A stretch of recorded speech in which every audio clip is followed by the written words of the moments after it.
as, of course, everybody's getting ready for NVIDIA. Since last week, we've been speaking about this. This can really determine things one way or another. The CapEx spending, how much people believe in AI, and so on. What are you watching? Good morning, Nicole. You know, you can make the case that everything we worried about in terms of CapEx spending from Microsoft, Google Alphabet, Amazon, Meta Platforms, all that CapEx spending, where's it all going to end up? And the answer, in many cases, is going to be NVIDIA. Now, AMD is going to play a role in that. Broadcom's going to play a role in that. But those stocks should all move today. What do we have in store today, Nicole? About $1.52, something in that range in terms of earnings per share for NVIDIA. That would be a 70% increase year over year in terms of earnings per share. How about revenues? Revenues about $65.7 billion, something around there. That would be a 65% gain year over year. So now that the table is set, now that we know all these names that are going to be affected, is Taiwan Semi going to be affected? Is Micron in memory going to be affected? Of course it is. Are these all the mega cap tech going to be affected? Of course they are. So just remember, it was a quarter ago that they came out with earnings that we thought was beyond expectations, beyond what we thought was good news, and the stock still sold off. Since then, flatline.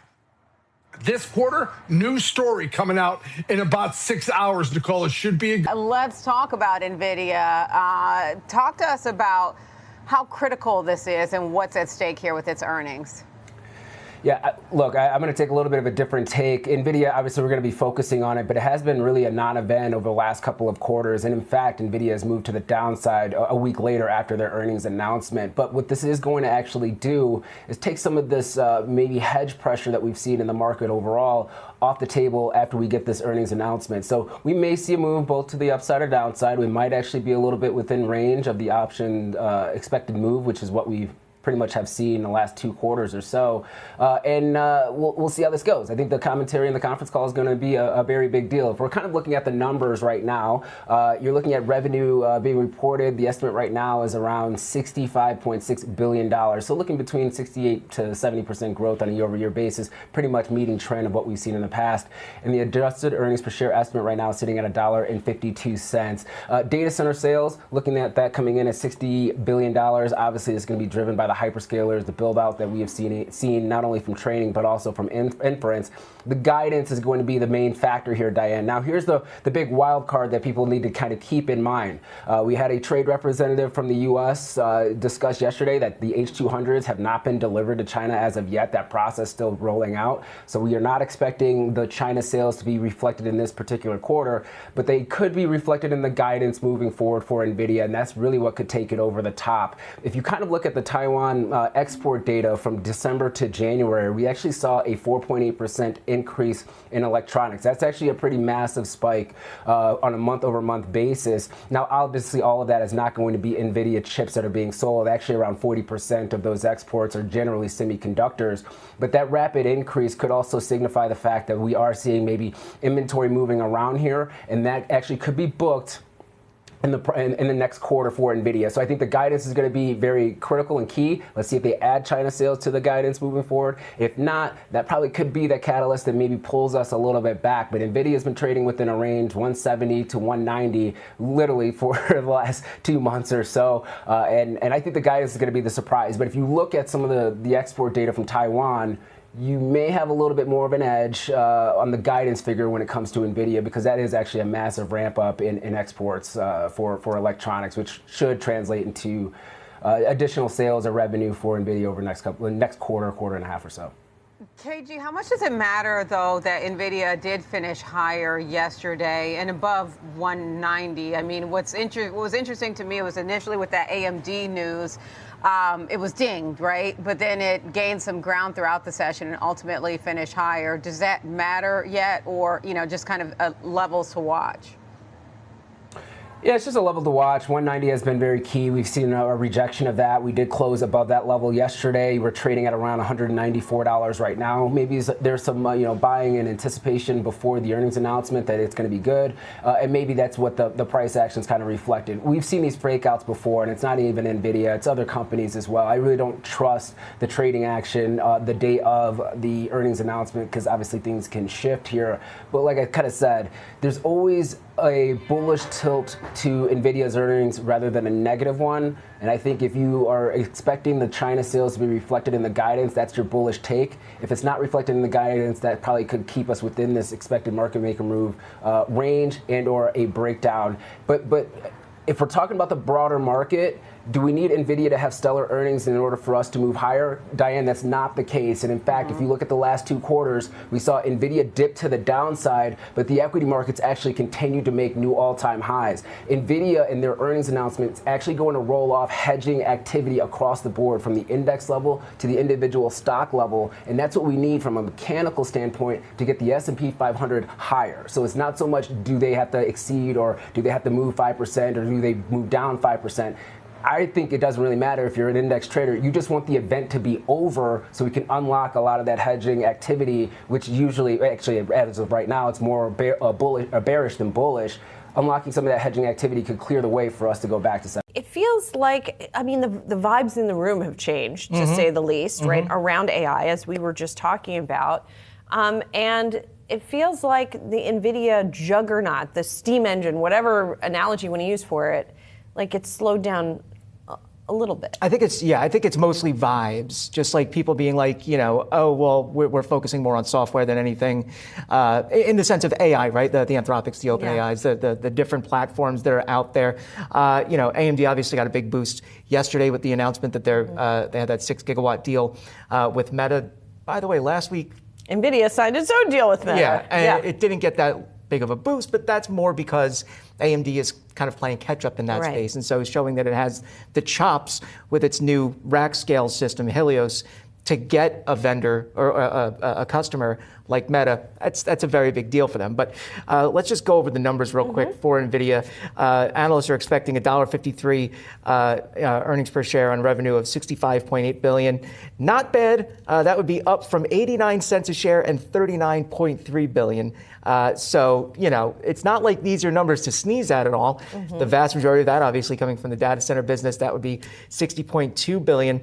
And I just want to point out, as part of that Meta deal last week, the company said that they're also going to be providing their first CPU deployment, large-scale CPU deployment of servers. So they're going to be using their Grace CPU servers, selling those to Meta. Meta's going to use those to run different workloads. That's a big deal because it's a new space for NVIDIA to use to move deeper into the data center. I mean, they are very much soup to nuts right now. You get the CPU, the GPU, the networking, all that from NVIDIA, the software, what have you. But being able to then say, okay, well, if you don't necessarily want to run just AI, we have this CPU over here. Oh, and then by the way, there's been rumors for some time that NVIDIA is looking to get into the consumer PC space with its own CPUs, and this is kind of perhaps that opening and that gateway into that. So it's obviously not going to be bringing in as much money as the data center, this consumer business, but it's still something to keep its public face out there for most consumers. Well, and the question is, are they going to be able to be price competitive, right? I mean, the whole thing with the AI GPUs is they don't have to be price competitive because nobody else makes what they make at the level of technological, prowess that some of those products have. With everything else, presumably other things are going to be competitive. And even among the AI chips, if they're being used for inference, for example, a company can save money by using potentially a different kind of chip. So, there are going to be a lot of questions. And the growth of the company is expected to slow. I mean, it's already has slowed to some extent. Yeah, I think on the cost or cost competitiveness on the consumer side, it doesn't really matter as much just because they have when it comes to gaming, right, those are consumers that are going to upgrade the most and spend the most. So it doesn't matter if it's more expensive. If it has that NVIDIA name on it and it performs well, they're still going to buy it. I mean, I buy, NVIDIA graphics cards for my PCs, and it's, $600, $700 just for one piece of it, right? And so, it lasts me a few years. Not exactly going out buying it every other day, but it's still something that's worth noting. So I think they'll be fine there. But you do have a good point on the data center side. What we're seeing is this move to inferencing, to agentic AI, and the CPUs can kind of do a lot of that, or a large portion of that. Right. And so that's why we've seen a boost for Intel, for instance, and AMD. Problem for Intel, they don't have the capacity to get that out there. And I was speaking to an analyst this past week who basically said they just sold off some of the equipment that they would need to keep up with this capacity a few quarters back to kind of make up for some of the losses they had. And so this is, it's almost Intel's game to lose. And NVIDIA saying, well, we'll just make it harder for you. Right. Well, I mean, and NVIDIA has supply we always talk about supply with NVIDIA too, so I'm sure that will be a topic of conversation. Gonna be a good one, Dan. Looking forward to it. Rock. All right. Obviously, 8% of the S&P 500. This is pretty important. What is the main thing that you're going to be looking out for? Yeah, this is going to be an important day, not just for NVIDIA, for the tech trade in general, and we would suggest for the S&P 500. And our expectations are they're going to come in as usual with better than expected numbers. And I think investors, our message is look for that number 65. 65 billion in revenue, a 65% operating margin, and 65% year-over-year growth. So those are big numbers. Our view is they're going to meet them. This is going to be a wake-up call, not just for the S&P 500, which has been in a slumber, but the whole tech trade, the AI tech trade. Yeah, and then obviously I know a lot of analysts are expecting gross margins to stay in the sort of mid 70% near term. So obviously those are the sorts of numbers that a lot of companies would dream of. What have they got to say about the guidance? How many GPUs have they got to talk about committing to and rolling out this year for the street to be convinced of the demand and the CapEx? Yeah, and I think you're right. It's going to have to be a convincing guidance all around. And I think specifically around the data center, there's so much concern that the CapEx spending cycle might be peaking. And Jensen's so good at letting us know, and I think this is what's going to happen, that we're still early, in this AI evolution and in that cycle. But we need to hear that. We also need to hear that the supply chain is clear and continuing to get to parts they need to continue to produce the chips. I think that's generally it. Jensen has a way of allowing a lot of investors who think the AI trade is over or the bubble is about to peak to sort of let us know, no, we're still early in this, and we believe that. This is maybe the three years in an 8-year cycle. And what have they got to say about China? Because obviously a lot of this has been baked in ex-China, but no doubt any update on licensing and timing could be an extra added bonus here. Well, I think that, they're working more towards getting back into China than anyone. And, you can see it with politically, et cetera. I think he's going to give a glimpse that that's something that may happen in the fourth quarter. And of course, that would be really a great tailwind for the stock. But I don't really think, as you mentioned, that's sort of baked into the stock. It's 29 times earnings and growing at twice the rate, right? So the stock's cheap here, gone sideways like the rest of the tech trade for 4 months. I think this is a great window of opportunity for investors to take advantage of it. I was going to say, what do you make of the action here? Is this going to be the catalyst for some upside and to break out of this sort of sideways action that we've seen? Or do you think it's going to be much of the same, particularly when you look at headlines around Meta and AMD, for instance, like we saw this week? Well, at Main Street, we're looking at earnings and growth rates. And growth rates for all of these AI companies, our favorites, right, which would be the Nvidias and the hyperscalers and TSM, because we're a global manager, those earnings keep going up. And the prices are staying the same. So what's happening, right? We have a value proposition that continues. And so these sort of periods during a tech revolution like this are not uncommon. You pause for 4 months, 5 months, and then all of a sudden you're off to the races. And we think this report might be that door opening for money to flow back into these stocks. They're certainly cheap relative to growth rates. Yeah, certainly. I mean, given the pullback we've seen since late October. Get into it. What's going to cap the upside from here? I think they're limited on capacity, right? We know that the industry is constrained across semiconductors. The big problem for Nvidia is what the capacity they can get out of TSMC, both in manufacturing and packaging. And I think that sort of caps their upside until maybe later this year when we get a little bit more capacity out of TSMC. Well, Jay, beyond next year, over the next several years, is this going to remain an issue? Is it something we can look through at the moment?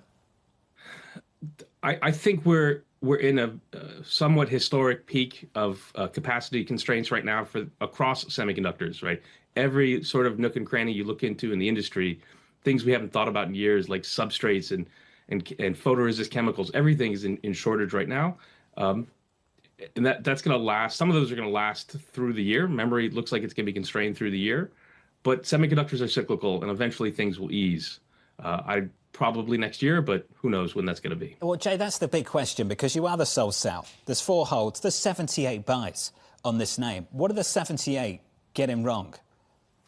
I think that the difficulty NVIDIA has is it's gotten so big, and for it to keep momentum going, the deals that we're looking at, getting these data centers built to the scale that is going to be sufficient for their numbers, that's going to be challenging, right? We're already sort of starting to see the stress on the capital market side. It's getting harder and harder to fund these data centers, and the data centers are just going to get bigger and bigger. And NVIDIA needs that to keep the numbers going. And so I think that it's just getting harder and harder for NVIDIA to sell.